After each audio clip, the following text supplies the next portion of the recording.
Hello everyone, happy 2025, happy new year. I hope you all had a very wonderful Christmas and a happy new year. I am so excited to be making this video today because I got a Kindle for Christmas.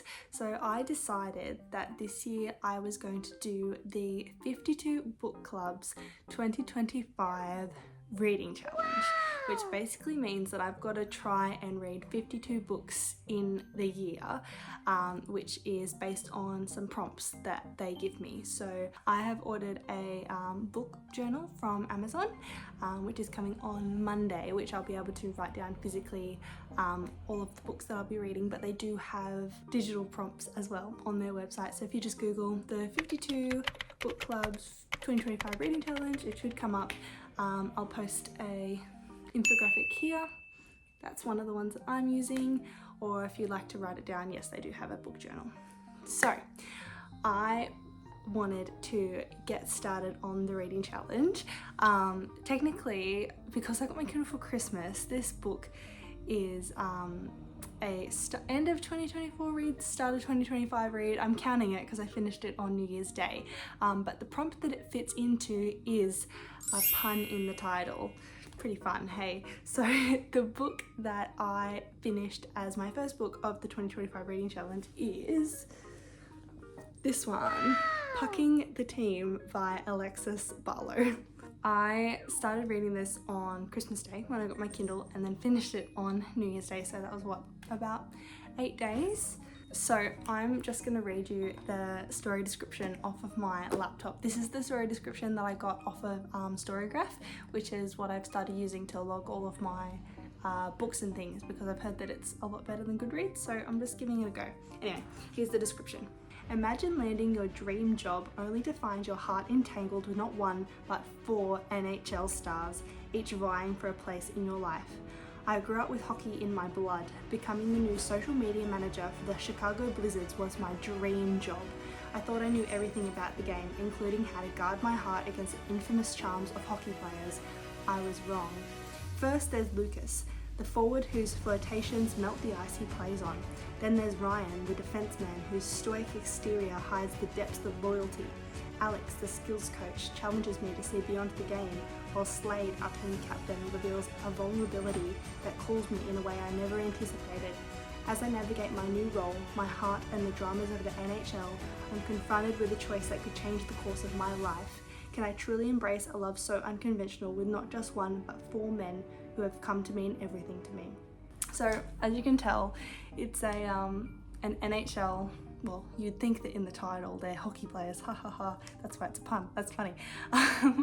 So you can tell that it's a hockey romance, but it's also a why choose romance, because there's like the 4 of them and only one of her. Love it. So Storygraph actually assigns books different tropes. So here are just some of the tropes that Storygraph has assigned Pucking the Team. It is a pro-hockey romance, a why choose reverse harem polyamory, male main characters enemies to lovers, childhood crush, only one bed, workplace affair, secret romance, found family, sports genius heroine, and touch her and die. So pro-hockey romance, yes, it is a pro-hockey romance because it's the NHL, so yes, it is a pro-hockey romance, so if that's what you're into, this is good for you. Why choose? Yes, of course, because they all end up in a little, they call it a polycule. I feel like that's the correct term. I don't know any polyamorous people, so I don't know if that's the correct term, but there is a polycule with 5 of them, 4 guys and 1 girl. Male main characters enemies to lovers, yes, but it's kind of not really that satisfying, because the reason that they're enemies, like, so 2 of the main guys, Lucas and Ryan, they're enemies because of a misunderstanding. So when they kind of dissolve the misunderstanding, it's not really as good. Like, I'm like, wow, cool, they like each other now because they figured out their shit. So I don't know. Childhood crush. So Emma, who's the female main character, her childhood crush was Alex, because basically because her dad was the coach of the hockey team that they now play on. So when she was a little girl, she was brought to the hockey rink, and Alex was an up and coming player while she was a child, and so she like crushed on him in her preteens, but they literally mentioned it like twice.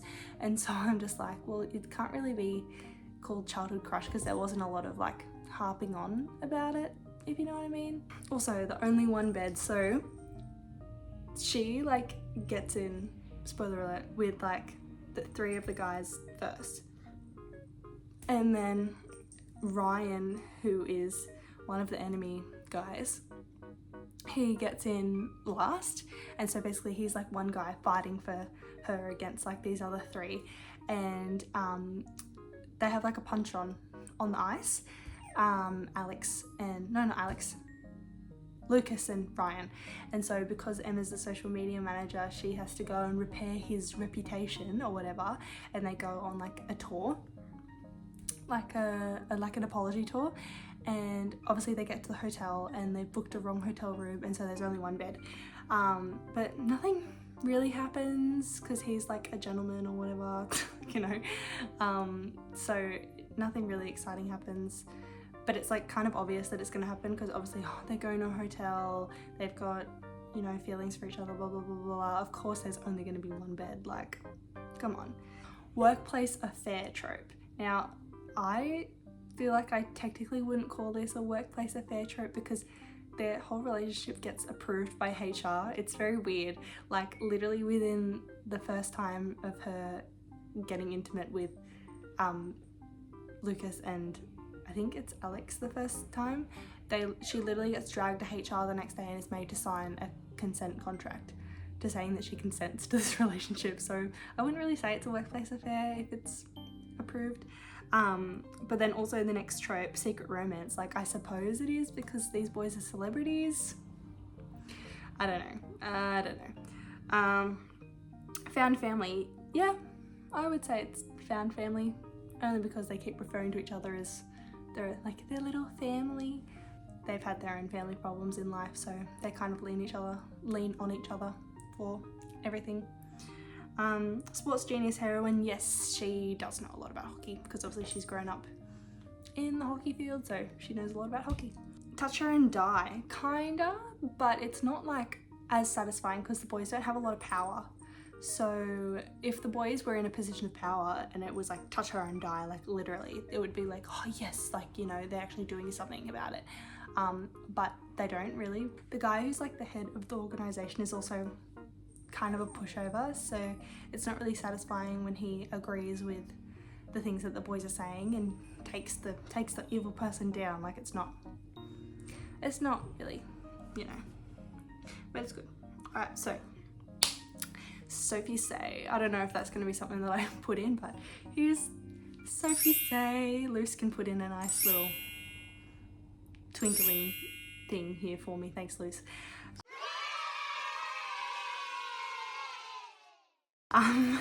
So overall, I did like it, but I'm only going to give it 2 stars.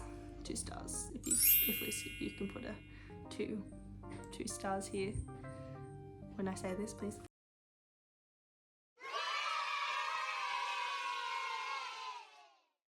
Overall, I liked it, but I'm only going to give it 2 stars.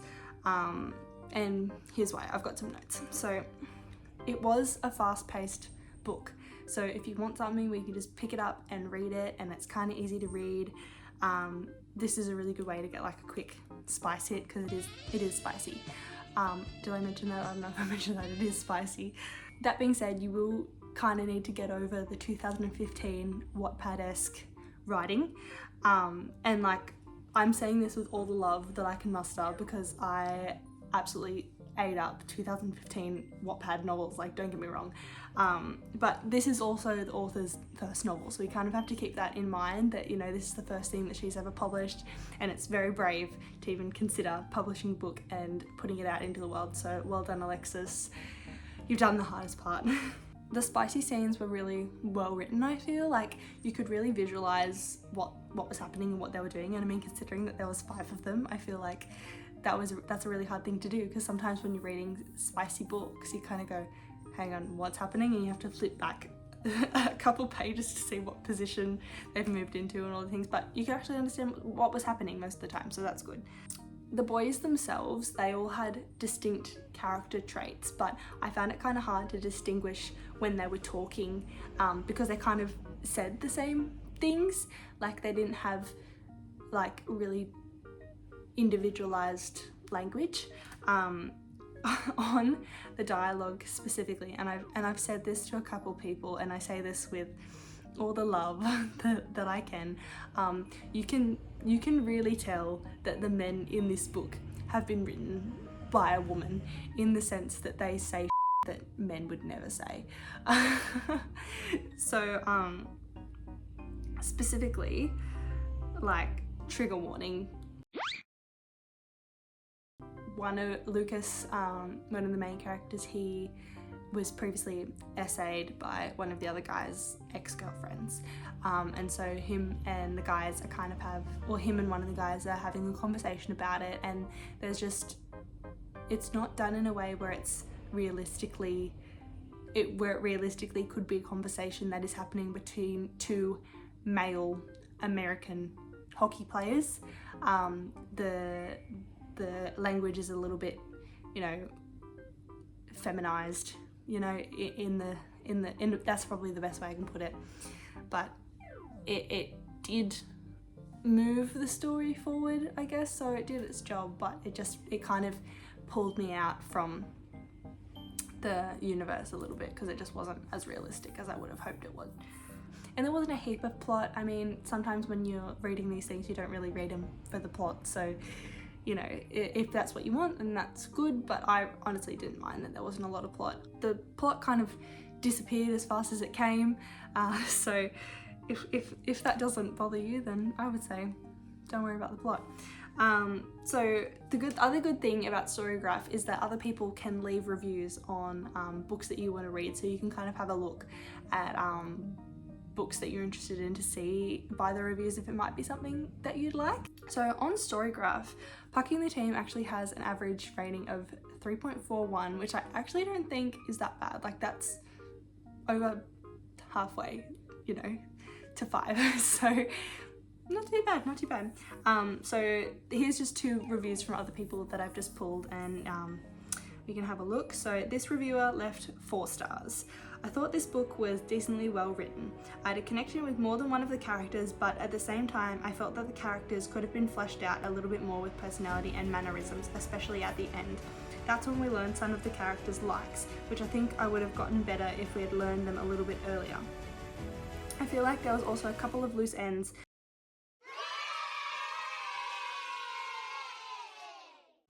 by the time the story had wrapped up, and as much as I understand that time was going by, it felt like there wasn't enough development for it to signify a year had passed by the end.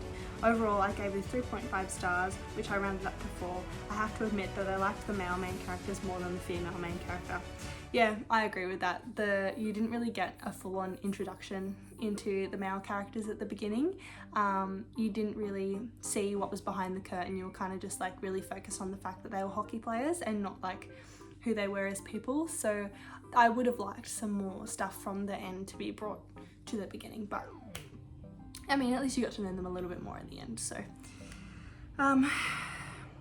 this one was a 3-star review, and this one says, read this book in one sitting. It felt like watching reality TV, just to turn your brain off and enjoy the ride kind of situation. Definitely heavier on the smut versus plot, and that's not necessarily a bad thing. I think the bones of this story are great, but all in all, I wish we would have gotten more higher stakes, more relationship building, and more spicy interactions to give the story a little bit more weight, which I agree with.